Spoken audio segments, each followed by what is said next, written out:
भगवान विष्णु का जन्म कैसे हुआ? कैसे हुआ भगवान विष्णु का जन्म? क्या आप जानते हैं श्री हरि के पिता कौन है? कौन है भगवान विष्णु के गुरु? क्या कहता है शिव पुराण भगवान विष्णु के जन्म के बारे में? क्या है विष्णु जी का स्वरूप और कैसे कर सकते हैं उन्हें प्रसन्न? चलिए जानते हैं। मित्रों, भगवान विष्णु को इस संसार के पालनहार के रूप में पूजा जाता है। भगवान विष्णु की आराधना मात्र से व्यक्ति के जीवन में सुख, समृद्धि और शांति स्थापित होती है। माना जाता है कि जो व्यक्ति भगवान विष्णु की पूजा करता है उसे स्वतः ही माँ लक्ष्मी का आशीर्वाद प्राप्त हो जाता है। कोई भगवान विष्णु को श्री हरि कहता है तो कोई नारायण, जबकि श्री हरि के कुछ भक्त तो उन्हें लक्ष्मीपति कहकर भी पुकारते हैं। लेकिन क्या आप जानते हैं कि भगवान विष्णु का जन्म कैसे हुआ? मित्रों, भगवान विष्णु क्षीर सागर में निवास करते हैं। उनका धाम है वैकुंठ धाम। वह शेषनाग के ऊपर विश्राम करते हैं और उनकी नाभि से कमल की उत्पत्ति होती है, जिसमें ब्रह्मा जी स्थित हैं। भगवान विष्णु अपने नीचे वाले बाएं हाथ में पद्म यानी कि कमल, अपने नीचे वाले दाहिने हाथ में गदा यानी कि कौमोदकी, ऊपर वाले बाएं हाथ में शंख यानी पाशुजन्य और अपने ऊपर वाले दाहिने हाथ में चक्र सुदर्शन धारण करते हैं। सृष्टि के पालनहार भगवान विष्णु के जन्म से जुड़ी अलग अलग धर्म ग्रंथों में अलग अलग कथाएं देखने को मिलती हैं। भगवान विष्णु की उत्पत्ति के संबंध में पुराणों में भी अलग अलग कहानियां हमें पढ़ने सुनने को मिलती हैं, जिसमें से एक कहानी शिव पुराण में वर्णित है। शिव पुराण में भगवान विष्णु के जन्म से जुड़ी कई सारी कहानी के अनुसार एक बार चिरकाल में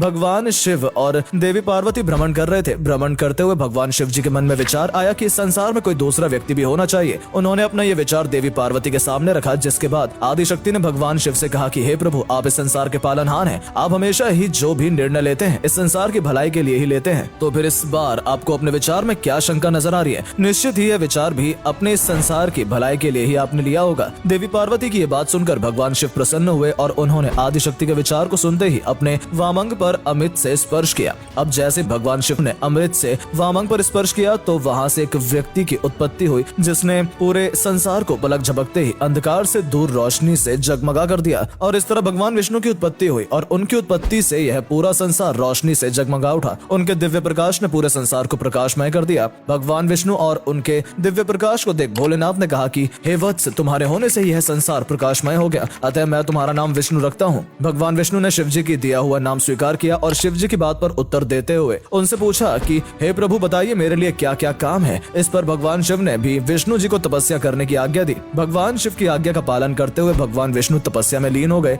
किंतु लंबे समय तक तपस्या करने के बाद भी भगवान विष्णु को शंकर जी के दर्शन नहीं हुए। इसीलिए उन्होंने दोबारा से तप किया और कुछ समय बाद ही उनके शरीर से तमाम जलधाराएं निकलने लगी। हर तरफ पानी ही पानी हो गया और यहीं से भगवान विष्णु का नाम नारायण पड़ा। यह तो हम सभी जानते हैं कि जल के बिना जीवन संभव नहीं है, इसीलिए भगवान विष्णु के द्वारा सर्वप्रथम जल को उत्पन्न किया गया, जिससे कि शरीर के सभी तत्वों की उत्पत्ति हुई। कथा के अनुसार सबसे पहले प्रकृति की उत्पत्ति हुई, फिर 3 गुना आए सत, रज और तम, उसके बाद शब्द, स्पर्श, रूप, रस और गंध की उत्पत्ति हुई, फिर पंचभूत की उत्पत्ति हुई। बात अगर भगवान विष्णु के पिता की करें तो शिव पुराण में दी गई इस कथा के अनुसार भगवान शिव ही भगवान विष्णु के पिता हैं। जबकि अगर हम विष्णु पुराण की बात करें तो विष्णु पुराण में भगवान विष्णु को स्वयंभू माना गया है, यानी उनका जन्म नहीं हुआ, बल्कि वे तो स्वतः ही अवतरित हुए हैं। न उनके बाद कुछ होगा, न ही उनसे पहले कुछ था। वही आज है, वही कल है और वही हमेशा रहेंगे। इस सृष्टि से पहले भी वही थे और इस सृष्टि के बाद भी वही होंगे। विष्णु पुराण के अनुसार भगवान विष्णु निराकार परम ब्रह्म है। विष्णु जी का सबसे अधिक जिक्र भागवत एवं विष्णु पुराण में मिलता है। भागवत पुराण की बात करें तो उनके अनुसार भगवान विष्णु का महत्व त्रिवेदों की तुलना में सर्वाधिक है। पुराणों में त्रिमूर्ति भगवान विष्णु को पालनहार कहा गया है। त्रिमूर्ति के 2 और रूप भी हैं, जिनमें से एक स्वयं शिव जी और दूसरा रूप ब्रह्मा जी का है। विष्णु पुराण के अनुसार ब्रह्मा विष्णु महेश एक ही हैं। उन्होंने न्याय के विजय एवं अन्याय के विनाश के लिए संसार की परिस्थितियों के अनुसार अनेक अवतार धारण किए हैं। वैसे क्या आप जानते हैं कि विष्णु शब्द का अर्थ क्या होता है? अगर नहीं तो जानने से पहले वीडियो को लाइक करके शेयर कर दीजिए और पेज को फॉलो कर लीजिए। आदि शंकराचार्य अनुसार विष्णु सहस्त्रनाम भाष्य में विष्णु शब्द का अर्थ व्यापक ही माना है। विष्णु शब्द में दिया गया विश शब्द प्रवेश करने का अर्थ पेश करता है, यानी विश शब्द का अर्थ होता है आना, प्रवेश करना या अवतरित होना। आदि शंकराचार्य के अनुसार विश्व धातु का रूप ही विष्णु बनता है। इसे आसान तरह से विष्णु पुराण में दिए गए वाक्य द्वारा भी समझा जा सकता है। विष्णु पुराण में कहा गया है कि उस महात्मा की शक्ति इस संपूर्ण विश्व में प्रवेश किए हुए है, इसीलिए वह विष्णु कहलाता है, क्योंकि विश्व धातु का अर्थ ही प्रवेश करना है। यानी आप समझ सकते हैं कि इस सृष्टि में सबसे पहले अगर किसी ने प्रवेश किया तो वे विष्णु ही थे, जो समय समय पर इस धरती से बुराई का नाश करने के लिए अवतार लेते हैं और हर अवतार में अपनी लीलाओं से भक्तों का मन मोह लेते हैं। श्रीमद् भगवत पुराण में भगवान विष्णु के 22 अवतारों का वर्णन किया गया है। वहीं कुछ धर्म शास्त्रों में विष्णु जी के 24 अवतार बतलाए गए हैं। इनमें से दशावतार यानी 10 अवतारों को सर्व प्रमुख माना गया है। गरुड़ पुराण में हमें भगवान विष्णु के दशावतार का वर्णन मिलता है, जिनमें से उनका सबसे पहला अवतार मत्स्य अवतार था। उन्होंने जल की उत्पत्ति की और सबसे पहला अवतार भी मत्स्य यानी मछली का अवतार लिया, जिसमें उन्होंने चारों वेदों की रक्षा की थी। इसके बाद भगवान विष्णु ने कुर्म यानी कछुए का अवतार लिया, फिर वराह का अवतार लिया, फिर नरसिंह सिंह, जिसे भगवान विष्णु का सबसे खतरनाक और क्रोध से भरा अवतार माना जाता है, उस रूप में भी श्री हरि अवतरित हुए। इसके बाद वामन रूप में भगवान विष्णु ने एक ब्राह्मण के तौर पर दर्शन दिए। इसके बाद श्री हरि परशुराम के अवतार में संसार में आए, फिर हुआ प्रभु श्री राम के रूप में विष्णु जी का 7वां अवतार। इसके बाद श्री हरि सबसे नटखट, चुलबुले, गोपियों की आंखों के तारे, माँ यशोदा के लाल श्री कृष्ण के रूप में जन्मे। कई बौद्ध भिक्षु तथा अन्य ज्ञाताओं की माने तो गौतम बुद्ध भी विष्णु जी के ही अवतार थे और विष्णु जी ने अपने 9वें अवतार के रूप में गौतम बुद्ध बनकर संसार में जन्म लिया। उनका 10वां और अंतिम अवतार अभी बाकी है, जो कि कलयुग के अंत में होगा,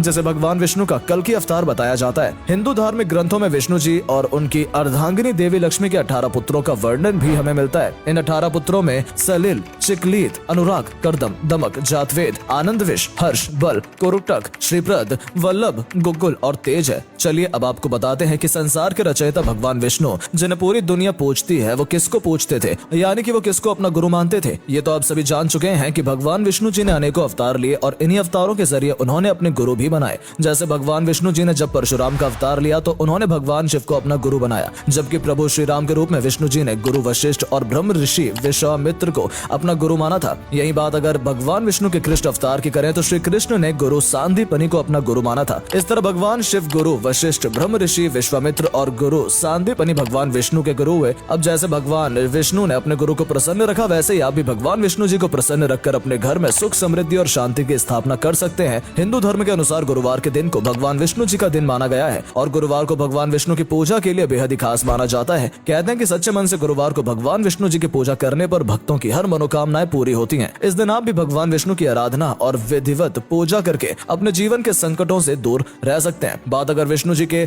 विधिवत पूजा की करें तो गुरुवार के दिन सबसे पहले सूर्योदय से पहले आप उठें, उसके बाद स्नान कर साफ कपड़े पहने और किसी चौकी पर साफ वस्त्र बिछाकर उस पर भगवान विष्णु जी की प्रतिमा को स्थापित करें। बता दें कि भगवान विष्णु जी की पीली चीज, फूल और पीले फल अत्यधिक उन्हें पसंद होते हैं, तो भगवान विष्णु को भोग लगाने के लिए पीले फलों का इस्तेमाल करें और उन्हें पीले फूल ही चढ़ाएं। इसके बाद भगवान विष्णु जी को धूप और दीप दिखाएं और उनकी आरती अवश्य करें। इसके अलावा आप चाहे तो विष्णु जी को प्रसन्न करने के लिए गुरुवार के दिन केले के वृक्ष की पूजा कर सकते हैं, जिसका महत्व हिंदू धर्म ग्रंथों में अत्यधिक माना गया है। किंतु अगर आपके पास समय नहीं है तो आप केवल भगवान विष्णु के नाम का जाप कर सकते हैं। इससे भी भगवान विष्णु आपसे खुश रहेंगे और आपके घर में हमेशा सुख समृद्धि बनी रहेगी। साथ ही भगवान विष्णु की हमेशा आपके ऊपर कृपा बनी रहेगी। उम्मीद है आपको वीडियो पसंद आई होगी। वैसे भगवान विष्णु के जन्म को लेकर आपकी क्या राय है, कमेंट करके जरूर बताएं और वीडियो पसंद आई हो तो वीडियो को लाइक, शेयर और पेज को फॉलो करना बिल्कुल ना भूलें। धन्यवाद।